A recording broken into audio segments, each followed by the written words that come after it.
Go to the football field now. The huddle broke at Browns rookie mini camp for the first time Friday in Ohio, with, of course, all eyes on Shedeur Sanders. But the Browns have two rookie QBs in their room, as they also selected Dillon Gabriel in the third round. Kevin Stefanski has called it an open competition in Cleveland. However, should be noted, Gabriel took the first snap of team drills in minicamp, not Sanders. You know who's there for it? NFL reporter Kimberly A. Martin joins us now from outside of the Browns practice facility. And Martin, I know you were at camp yesterday.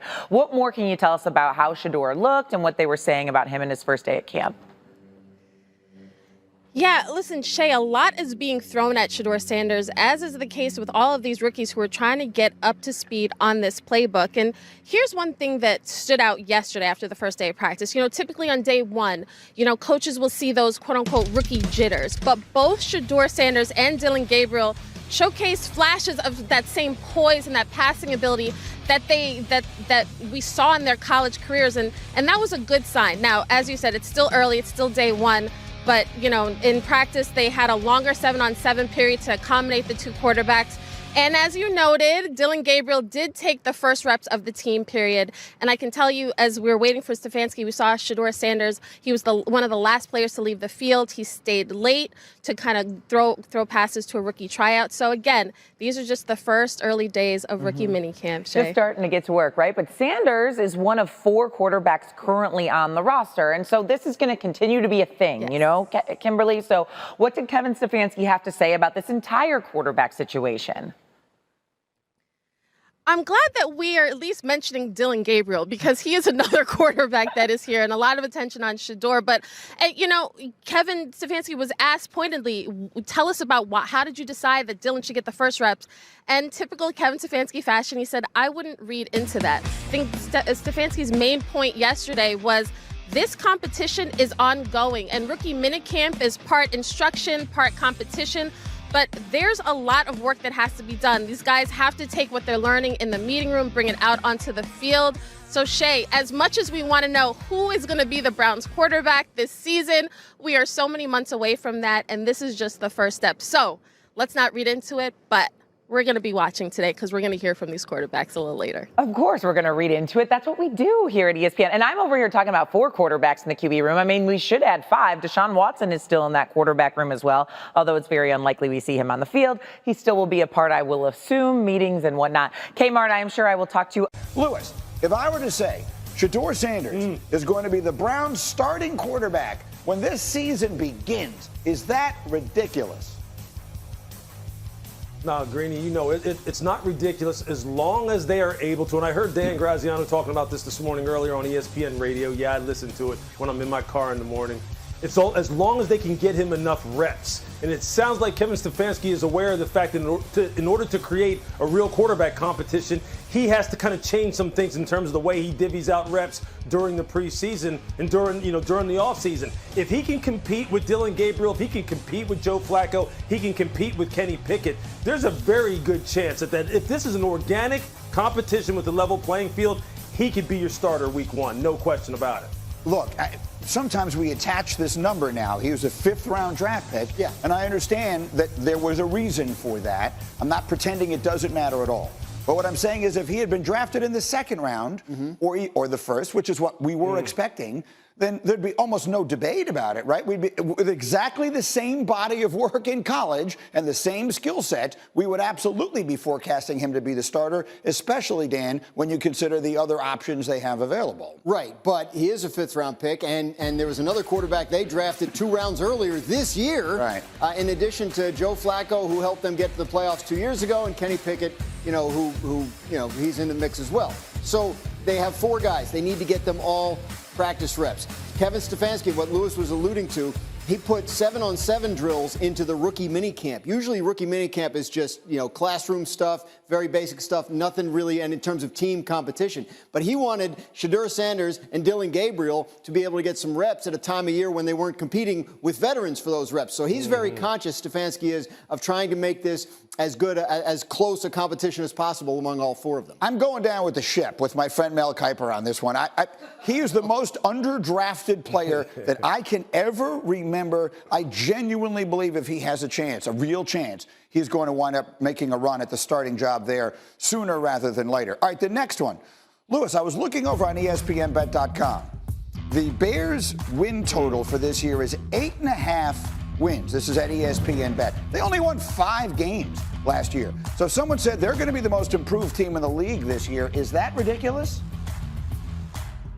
That's not ridiculous at all. Look, I think, last year when we talked about the Bears and specifically offensively and the lack of development that we saw from Caleb Williams, we pointed squarely to Shane Waldron, the former offensive coordinator, and the fact that there just wasn't a good plan on top of the fact that there just wasn't enough surrounding him.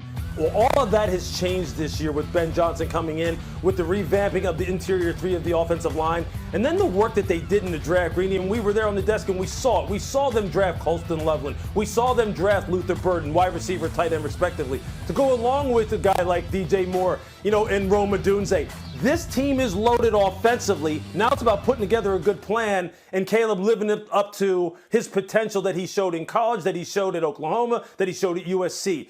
And if all that comes together, this could be one of the more explosive offenses in the NFC and in the league overall. Now, I know that's a big leap. People say, hey, look, let's just crawl before we walk. Let's walk before we run. But look, this league, people can go worst to first in a hurry. I'm not saying they're going to go worst to the first in their division, but they will be much improved. One of the most improved teams in the NFL. Yeah, not at all ridiculous. I mean, look at last year's Washington Commanders, how quickly things can turn around if you put the right people in the right positions. A lot of unknowns with that coaching staff in Chicago, but, they're well regarded, and obviously I think the defense will be good under Dennis Allen. So I think the Bears have a chance, but the division, as you mentioned, is rough. That is rough, and that is going to probably cost them on their win total because they're going to have to fight against those other 3 teams that all made the playoffs last year. Most improved team, I'd be looking more at like a San Francisco or a Dallas, teams we've seen do it and then had their seasons last year done in by injuries. Oh, you mentioned Dallas, did you? Well, isn't that a good segue? So yesterday, A.J. Brown was talking about, of all things, the Eagles' biggest rival, and listen to what he said. Now, we're going to have to worry about him, for sure. Hey, we're going to have to worry about him. No, I like the trade. I do like the trade. I like the competition, and I like George Pickens. I like CeeDee Lamb and that collab, and it's gonna be exciting to watch, bro, because all that does is bring the best out of us. So if we know how they coming, we know we gotta step it up,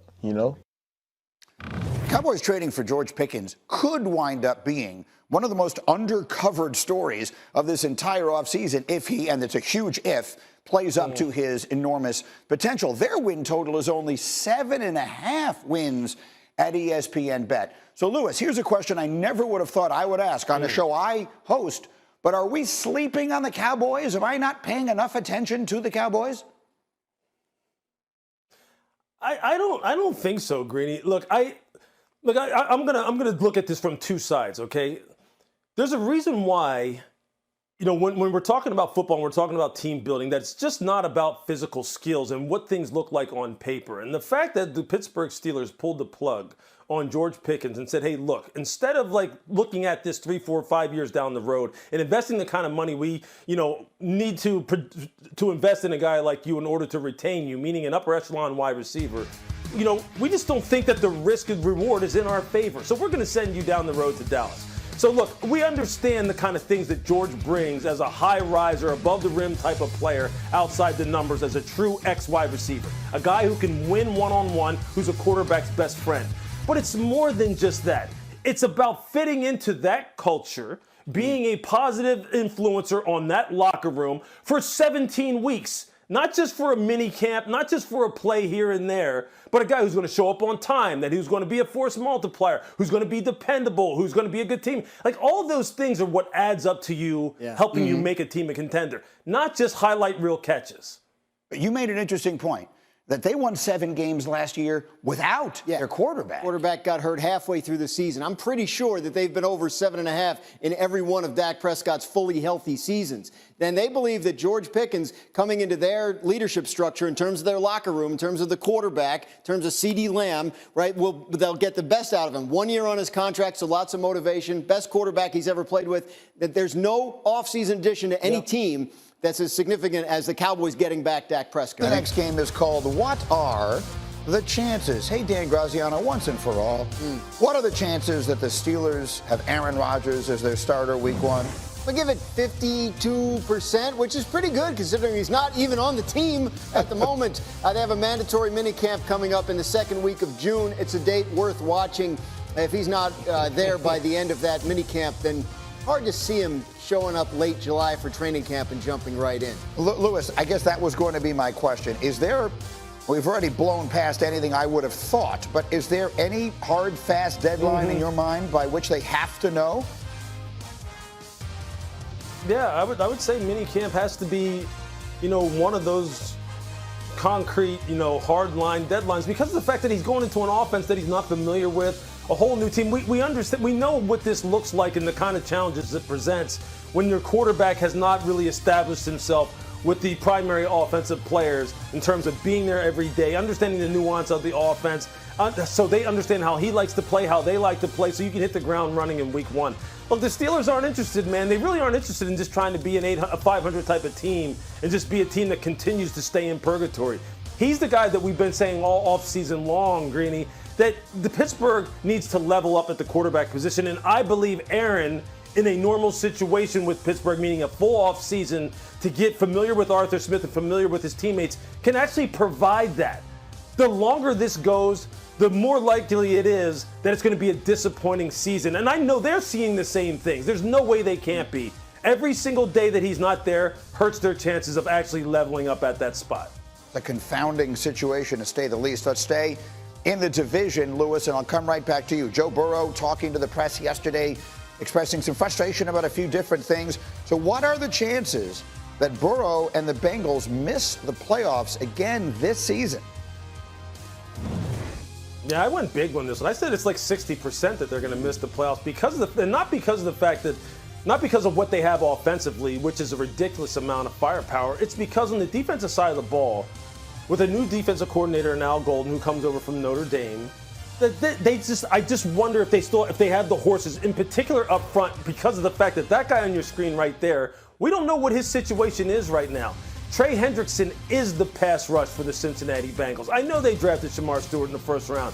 Shedeur needs to really still, at this point in time, develop, the ability to be a consistent sacker of the quarterback, not just a pressure guy on the quarterback, not just a fantastic physical talent, but a guy who can actually put quarterbacks on the ground and close out games.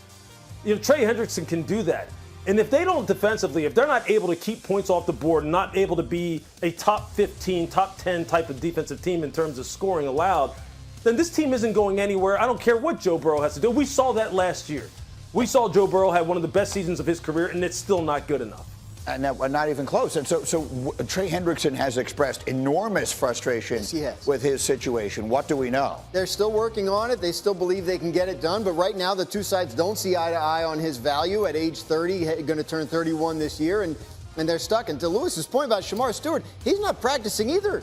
He hasn't liked the way what's going on with his contract negotiation as a rookie contract. Didn't sign the waiver that everybody else signs when they don't have their rookie contract done to go to minicamp. So they have a couple things to figure out on defense. Yeah, and that is coming off of one of the worst defensive seasons that we've ever seen. Last one, Graziano, Josh Allen came up just short of a Super Bowl appearance again last season. What are the chances he finally wins one this year? I ran the numbers on this, Greeny. I came up with 11.6%, which I think is a pretty high number for this time of year. I'd be curious to know whoever the favorite is and what their number is right now. But Bills are set up. They're excellent. They've proved last year that they're going to maintain a good quality roster that can compete at the very highest level. They went to the AFC Championship game and lost in Kansas City. One of these years, I think Josh Allen and the Bills break through. Well, it better be this year, and we're about to explain to you why they will play this season. Let's talk about Josh Allen and the playoffs. In his postseason